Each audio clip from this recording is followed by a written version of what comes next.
तो चुनाव का जो अभी जो बिसात बिछा है वो हर कर्म करेंगे जिसमें हम पुष्पम प्रिया चौधरी को जिताएंगे। तो जनता के हाथ में है। चैलेंज तो उस सिंहासन उस गद्दी को किया है कि मैं मुख्यमंत्री बनूंगी। सर एक बहुत तीखा सवाल करूंगा।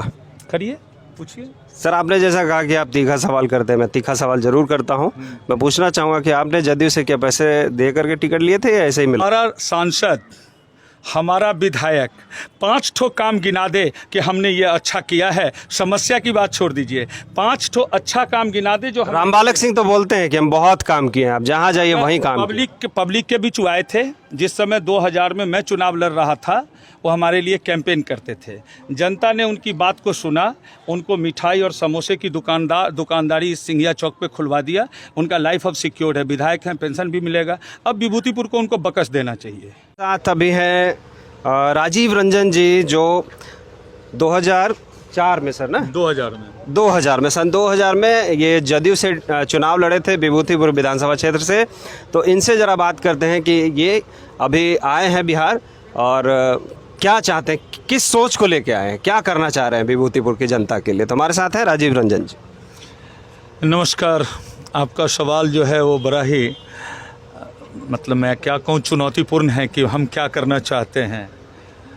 हमारी पार्टी की जो नेत्री हैं बहन पुष्पम प्रिया चौधरी ने उन्हें एक बड़ा अच्छा पंच लाइन दिया है कि let us we change the Bihar, choose progress and open lockdown, 30 years lockdown. ये 3 चीज़ थीम पे चुनाव लड़ रही है। किसी भी राजनीतिक पार्टी को आज के दिन में जितने भी हमारे राजनीतिक पार्टी के जितने भी बड़े नेता हैं उनको ये समझ लेना चाहिए कि लोग ये गठबंधन की सरकार, ये लालू जी, नीतीश जी, मोदी जी, इन सब चीज़ों से लोग उब चुके हैं। सर आप भी तो उसी से आए थे। हाँ, मैं बोल रहा हूँ आपको, मेरी बात को समाप्त करने दीजिए। तो लोग इस चीज़ से उब चुके हैं। मैंने जनता दल यूनाइटेड के साथ रहा है, मैंने उस पार्टी से चुनाव भी लड़ा है। जब 2000 में भी 7 दिन के लिए मुख्यमंत्री नीतीश कुमार बने थे और 2005 में तो फुल फ्लेजेड बिहार के मुख्यमंत्री बन गए। और ये जो 15 साल का जो उनका शासनकाल रहा, जिस शासनकाल में जनता ने जिस उम्मीद से उनको लाया था, वहाँ उस समय भी एक चेंज थी, उस समय भी एक बदलाव था और आज भी एक बदलाव है। तो पुष्पम प्रिया चौधरी को कहीं ना कोई लोग उस बदलाव का नेत्री मान रहे हैं। सर एक बहुत तीखा सवाल करूँगा। करिए, पूछिए। सर आपने जैसा कहा कि आप तीखा सवाल करते हैं, मैं तीखा सवाल जरूर करता हूं। मैं पूछना चाहूँगा कि आपने जदयू से क्या पैसे दे करके टिकट लिए थे या ऐसे ही मिला था?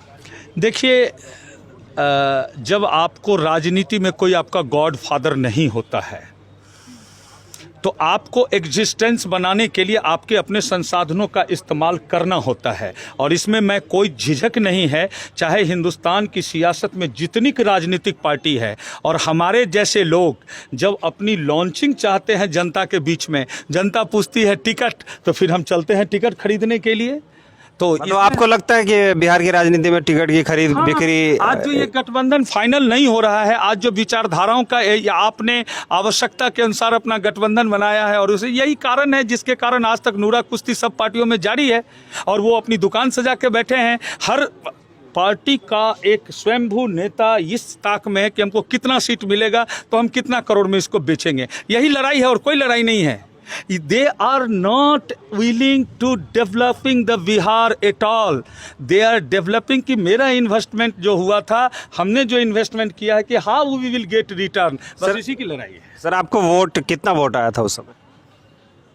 ये तो आप पत्रकार हैं, आपको पता करना चाहिए। पहली बार आया था और 1 महीने फिर भी सर एक अनुमान बताइए। करीब 20,000 वोट था। 20,000 वोट तो काफ़ी मायने रखता है। अब मायने इस बार की दावेदारी है। मैं अपने विभूतिपुर या समस्तीपुर के लोगों से क्षमा प्रार्थी हूँ कि उनके 20,000 लोगों ने जिन्होंने हमें मत दिया था, मैं उनके बीच में नहीं रहा। और क्यों नहीं रहा उसका भी जवाब है। आज उसी विचारधारा को लेकर के मैं इनके साथ जुड़ा हूँ, क्योंकि मैं प्रदेश से बाहर काम मतलब आप प्लूरल्स में जुड़ चुके हैं? हाँ, प्लूरल्स की मेंबरशिप तो हमने ले ली है। मतलब प्लूरल से उम्मीदवार होंगे राजीव रंजन जी विभूतिपुर? ऐसा नहीं है कि प्लूरल से हम उम्मीदवार होंगे, ऐसा कहीं नहीं है और न मैं ऐसा मानता हूं। अगर प्लूरल्स की टीम को लगेगा कि हाँ ये हमारे लिए उपयुक्त उम्मीदवार हो सकते हैं तो वो मुझे देंगे। बाकी तो अब हम जुड़ चुके हैं तो पार्टी के लिए, पार्टी जो काम कहेगी वो करेंगे, पार्टी को मजबूत करेंगे। हमारा तो क्रेडिट तब होगा कि समस्तीपुर जिले की 10 विधानसभा सीट पर प्लूरल्स का वोट परसेंटेज आ जाए, 2-1 हम जीत लें और उनको हम हरा दें। किसका चेहरा इसमें खराब होगा उससे हमारा मतलब नहीं है। हम तो सर एकाएक समझ नहीं आ रहा है कि एकाएक आप ट्रेडिशनल पार्टियों को छोड़ करके एक ऐसी पार्टी में आ रहे हैं जो पूरे बदलाव को लेकर के आना चाहता है, एक असल प्रजातंत्र को एस्टैब्लिश करना चाहता है बिहार। देखिए ऐसा है कि जो ट्रेडिशनल पार्टियां बिहार में हैं और जो उनके नेता हैं, एक लिमिट तक ही न जनता या कोई भी युवा किसी का फॉलोअर हो सकता है। ये तो ट्रेडिशनल ये नहीं है कि अब 70 साल से जो दवाई खिला रहे थे एंटीबायोटिक, जैसे कविता मैडम कह रही थी कि दवाई रोग ठीक नहीं होता तो दवाई आप चेंज करते हैं, तो दवाई चेंज करते हैं। हमने भी चेंज करने की कोशिश। मतलब बीमारी अब लाइलाज हो चुकी है। हाँ, बीमारी लाइलाज है। आपके पास दवा है? हाँ बिल्कुल, पुष्पम प्रिया चौधरी के पुष्पम प्रिया लंदन से दवा लेके आई है, एंटीबायोटिक है, लंदन से लेके आई। हाँ, ये एंटीबायोटिक जनता के लिए नहीं है, ये एंटीबायोटिक उन नेताओं के लिए है जो ट्रेडिशनल राजनीति यहाँ पर ठेकेदारी करते हैं। मतलब प्लूरल्स एक मेडिसिन है बिल्कुल, बाकी पार्टियों के लिए। मेडिसिन इन नेताओं को पढ़ना चाहिए। भारी पड़ेगा। हाँ जी, भारी पड़ेगा इस पर। ये तो लगता है कि अब जितने युवा यहाँ पे खड़े हैं, मैं किसी की बहुत सारे लोगों से पहली बार मिल रहा हूँ और बहुत सारे लोग हैं, और आप जो अभी से जो मैं क्षेत्र में जा रहा हूँ तो सुबह सुबह हमें भी कुछ लोग आ गए कहने के लिए कि सर आपके क्षेत्र की मूल समस्या क्या है विभूति? एक बात बताइए कि हमारा सांसद, हमारा विधायक 5 ठो काम गिना दे कि हमने ये अच्छा किया है। समस्या की बात छोड़ दीजिए, 5 ठो अच्छा काम गिना दे जो रामबालक सिंह तो बोलते हैं कि हम बहुत काम किए हैं, आप जहाँ जाइए वहीं काम किए। पब्लिक के बीच आए थे। जिस समय 2000 में मैं चुनाव लड़ रहा था वो हमारे लिए कैंपेन करते थे। जनता ने उनकी बात को सुना, उनको मिठाई और समोसे की दुकानदारी सिंघिया चौक पे खुलवा दिया। उनका लाइफ अब सिक्योर्ड है, विधायक हैं, पेंशन भी मिलेगा। अब विभूतिपुर को उनको बकस देना चाहिए। तो इस बार आपकी प्रबल दावेदारी रहेगी? प्रबल दावेदारी किस सेंस में? क्योंकि मैं देख रहा हूँ युवा भी आपके साथ हैं काफी सारे। एक चीज़ है कि मैं प्लूरल्स के साथ जुड़ा हूँ। अगर मैं इंडिपेंडेंट लड़ता तो मैं अपने मन का मर्जी का मालिक होता। मतलब आप एक मेडिसिन वाला प्लेटफॉर्म लेके आए। बिल्कुल, हम एक युवा एक प्लेटफॉर्म पे आकर के जब सब लोग एक साथ एक दूसरे का हाथ पकड़ेंगे तभी तो हम आगे बढ़ेंगे। नहीं तो हमारी एनर्जी को जो ये तोड़ देंगे, अलग अलग कर देंगे, तो हाउ कैन वी सर्वाइव? तो मैं अपनी एनर्जी को वेस्ट करने के लिए नहीं आया हूँ। प्लूरल्स का जो भी कैंडिडेट जिस क्षेत्र में होगा, पार्टी मुझे जिस काम को सौंपेगी, मैं अपनी क्षमता के मुताबिक। इस बार तो बहुत सारी पार्टियां हैं। एक तरफ पप्पू यादव है, फिर उधर मुकेश साहनी जी है, रालोसपा है, बहुत सारी पार्टियां। फिर कैसे मुकाबला करें? पहले एक सज्जन बैठे थे, क्योंकि सारे के सारे वोट बैंक की राजनीति करते हैं, अपने जात को लेकर चलते हैं। आपका तो कोई जात नहीं है। मैं आपको एक बात बताता हूँ, ये एक बहुत बड़ा फैक्टर है कि हमारी पार्टी को लोग जाति सूचक शब्दों से नहीं पहचान रहे हैं कि हम किस जाति से आते हैं।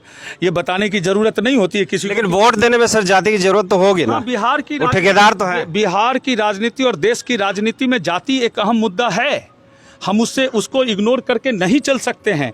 लेकिन पुष्पम प्रिया चौधरी ने कास्ट फैक्टर को मेल्ट करने के लिए आगे कदम बढ़ाया है। मतलब लोगों को अब सोचना पड़ेगा कि जाति से ऊपर उठ के अगर नहीं वोट करते। बिल्कुल, अगर आज यहाँ के युवा अगर चाहते हैं, अगर पुष्पम प्रिया चौधरी को फॉलो करते हैं तो उनको जातिवाद के कोड से निकलना पड़ेगा। उनको उस दीवार को मेल्ट करना पड़ेगा, वो बर्फ जो जमा उसको पिघलाना पड़ेगा। मतलब एक सादगीपूर्ण और अच्छा जीवन जीने के लिए, एक सुरक्षित जीवन जीने के लिए, बदलाव के लिए वोट करना चाहिए। देखिए, सारी पार्टियों ने हमारी सुरक्षा की गारंटी ली थी, सारी पार्टियों ने विकास की बात की थी, सारी पार्टियों ने, अभी तो कुछ नेताओं ने बोला कि हम 10 लाख नौकरी देंगे।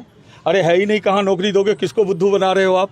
ठीक है, तो पहले तो आपने सब कुछ उजाड़ दिया इस बिहार से। आज बात कर रहे हो हम 10 लाख युवाओं को नौकरी देंगे। लेकिन आप तो बिहार में खेल रहे हो, वो तो दिल्ली में बैठ के गेम करते हैं। एनडीए है चाहे जो भी पार्टियां है।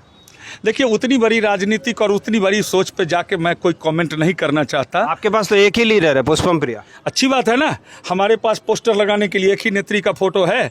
अभी एक सज्जन बोल रहे थे ना कि उनके पिताजी का, उनके दादाजी का, उनके पोताजी का, उनके भाई जी का फोटो देखते थे। हम तो एक पुष्पम प्रिया चौधरी का फोटो लगाते हैं। तो मतलब आप कहना चाह रहे हैं कि एक फिगर के ऊपर लड़ेंगे, पुष्पम प्रिया पर ही दाव लगाएंगे। यस, हमने हमारे को जो मिला है हमको उसको ब्रांडिंग आप करनी है। कैसे अलग है सर?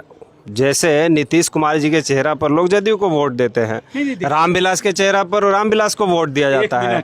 मिनट, नहीं, आप यहाँ पे थोड़ा सा भटक रहे हैं। नीतीश कुमार से जो जनता बदलाव की उम्मीद कर रही थी, जिस हिसाब से नीतीश कुमार बिहार की राजनीति में उभर के आए थे, वो भी एक क्वालिफाइड इंजीनियर हैं। देखिए, हम नेतागण चुनाव से पहले जो अपनी आइडियोलॉजी तय करते हैं उसमें कहते हैं जी हम तो टेक्सटाइल इंजीनियर हैं, हम तो ये इंजीनियर हैं, हम जी बड़े बिल्डर हैं, कोई IRS से रिटायर कर मतलब पुष्पम प्रिया अगर जीतती हैं तो सभी क्षेत्रों में अच्छा काम करेंगे, ऐसी उम्मीद करते हैं। जैसा उन्होंने बोला। शिक्षक बहुत बेहाल है, शिक्षकों के लिए करेंगी? देखिए, शिक्षक और शिक्षा, स्वास्थ्य, चिकित्सा, आप इंफ्रास्ट्रक्चरल डेवलपमेंट, कोई बच्चा अभी हमारा साथी दल सिंह सराय स्टेशन की बात कर रहा था, ठीक है। इसीलिए तो इन बड़ी पार्टियों में वोकल लोगों को, प्रधानमंत्री जी लोकल को वोकल बनाने की बात करते हैं, कई बार उन्होंने बोला है, लेकिन वोकल आदमी उनको पसंद नहीं है। मैं नहीं कहता कि मैं बहुत दूध का धुला हूं और मैं कोई बड़ी आइडियोलॉजी लेके, लेकिन नित्यानंद जी को वोकल सुनने की आदत नहीं है। बड़े नेताओं को, बात कार्यकर्ताओं की सुनने की इतना पेशेंस। नित्यानंद राय जी तो क्षेत्र में नजर ही नहीं आते, अब ऐसा लोगों का कहना। अब कैसे आएंगे भाई? एक हमारे यहाँ विधानसभा अध्यक्ष हैं, उनको सरायरंजन से बाहर कुछ दिखता ही नहीं है, रहने वाले यहाँ के हैं, बगल में क्योंटा के, लेकिन उनको सरायरंजन का जो क्षेत्र है उससे बाहर नहीं दिखता। नित्यानंद जी तो अब हाजीपुर से उजियारपुर आए और उजियारपुर के लोगों ने सांसद बना दिया, अब तो वो गृह राज्य मंत्री, उनको तो पूरा हिंदुस्तान देखना है, उजियारपुर से क्या मतलब है? चुनाव के पहले आ जाएंगे। और हम जैसे बेवकूफ़ लोग फिर उनके लिए हमारे यहाँ का नेता कैसा हो, नित्यानंद जैसा हो, मोदी जी जिंदाबाद, मोदी जी जिंदाबाद करेंगे, फिर जिता देंगे, फिर वो चले जाएंगे। जनता अपनी समस्याओं का खुद जिम्मेदार है। ये यहाँ के युवकों को, यहाँ के सर लोगों दारूबंदी पे क्या बोलेंगे, क्या करना चाहेंगे पुष्पम प्रिया? बहुत बड़ी समस्या है सर, पीने वाले परेशान है, बेचने वाले परेशान है। देखिए, न पीने वाले परेशान हैं, न बेचने वाले परेशान हैं। जब किसी चीज़ को रोका गया है, होम डिलीवरी का बात आ रहा है। हाँ, जब पर्दा डाला गया है तो वो चीज़ें और निखर करके सामने आई अब है। तो ऑन रोड डिलीवरी भी हो रहा है। नुकसान यहाँ पर दो हो गया। एक तो बिहार सरकार का रेवेन्यू चला गया और दारू माफियाओं का राज चला कि वो ट्रिपल दाम में दारू बेचने लगे। कल वाजपेयी जी की सरकार एक वोट से गिर गई थी, तो चुनाव का जो अभी जो बिसात बिछा है वो हर कर्म करेंगे जिसमें हम पुष्पम प्रिया चौधरी को जिताएंगे। मतलब आप जितने भी रेगुलेशन उसको रेगुलेट करेंगे, रिफॉर्म करेंगे। हमें मौका मिलेगा, बिहार की जनता हमको देगी, तो हमारी नेत्री ने कहा है कि टोटल रिफॉर्म या गलत अध्यादेश देशों का रिफॉर्मेशन करेंगे। बिल्कुल करेंगे, बिल्कुल करेंगे। आप एक बात बताइए, नीतीश कुमार जी कहते हैं कि बिहार में शराबबंदी से उनको कितना फ़ायदा हुआ ना हुआ, लेकिन बिहार सरकार का रेवेन्यू, जब लॉकडाउन के समय, जब लॉकडाउन खुला तो देखिए दारू के दुकान पे सबसे ज़्यादा भीड़ थी, 4 किलोमीटर तक लाइन लगा हुआ था। यानी देश के हर प्रदेश में पुलिस डिप्लॉय करके दारू बिचवाना पड़ा। दारू आज इतना इम्पोर्टेंट है, तो एक आदमी इतनी महत्वपूर्ण चीज़ों से बाहर नहीं निकल सकता है, तो ये तो बेवकूफ़ बना रहे हैं। इनका थानेदार हत्या हो जाए वहाँ देर से पहुँचेगा, नहीं जाएगा, FIR करने के बाद 4 बार सोचेगा, लेकिन अगर उसको पता चल जाए कि दारू का ट्रक उतर रहा है तो वो 10 मिनट के अंदर वहाँ पहुँच जाएगा। अंतिम में पूछना चाहूँगा, एक लाइन में मैसेज देना हो राजीव रंजन को, अपने क्षेत्र की जनता को, बिहार की जनता को क्या देना चाहेंगे? क्षेत्र या बिहार? क्षेत्र की जनता को। समस्तीपुर ज़िले के लिए एक सौभाग्य की बात है कि जितना तक मैं जानता हूँ कि जिला से कहीं ना कहीं कनेक्टेड भी हैं पुष्पम प्रिया चौधरी।